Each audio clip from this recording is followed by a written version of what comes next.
Hello, scholars. Welcome back. We're going to discuss Native American activism and the fight for recognition and justice. During week 8, right before spring break, we took a look at pre-colonial Native American histories across the Americas prior to the intervention or disruption of their progress by colonial powers. I hope you enjoyed that docu-series, Native Americans, because it was an excellent history and account that we don't typically learn. This week, we're going to add to the Native American histories by thinking about their activism and their fight for recognition and justice.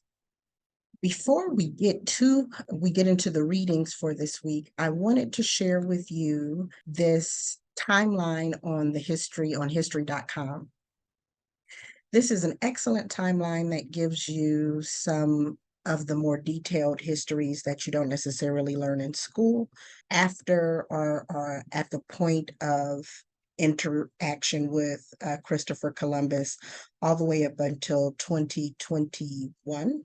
If you click on some of these links inside of the individual descriptions, they give you more detailed accounts and a more accurate history instead of like the Thanksgiving history that you learn in traditional education.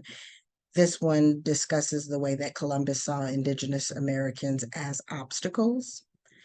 The Indian Removal Act that we talked about, Andrew Jackson signing in order to push or force Cherokee Indians and other Native American nations west of the Mississippi to accommodate new colonial settlers, which leads us to the Trail of Tears. In addition to this timeline, and again, take a look at it, you probably won't be responsible for anything on here that we haven't introduced in other readings, but I wanted you to be aware that of this resource and that it was there for those of you who are interested in having more resources available to you.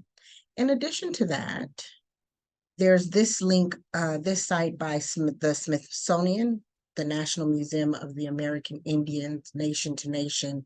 It's about the treaties between the U.S. and the American nations. So one of the things that you should have learned about in this particular week's reading is learning some of the treaties that were signed between Native Americans and the developing U.S.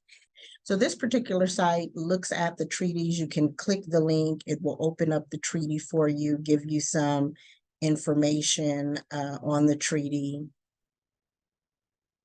You can look at the transcript and it will outline the exact treaty so that you can see what was being agreed to. One of the things that I want you to remember is that Native nations are sovereign nations. So just like when we looked at the 1884 Berlin Conference, and one of the requirements of the General Act is that in order to be recognized as the colonizer of the land, you had to be in agreement with the people of that land. So that just means that you had to have somebody who would sign a treaty with you. Oftentimes, in Africa as well as in the Americas, the person that signed the treaty did not necessarily have to be the person who was in actual power in the place. Oftentimes there was a language barrier and a difference in meaning and conceptualization. So Native American people have a very different understanding of what it means to own land or to have ownership of the land. So that translation, just because you have someone who speaks the language doesn't mean that the meaning translates effectively. And so oftentimes they turned over ownership of land, not fully understanding what that meant in a Western context.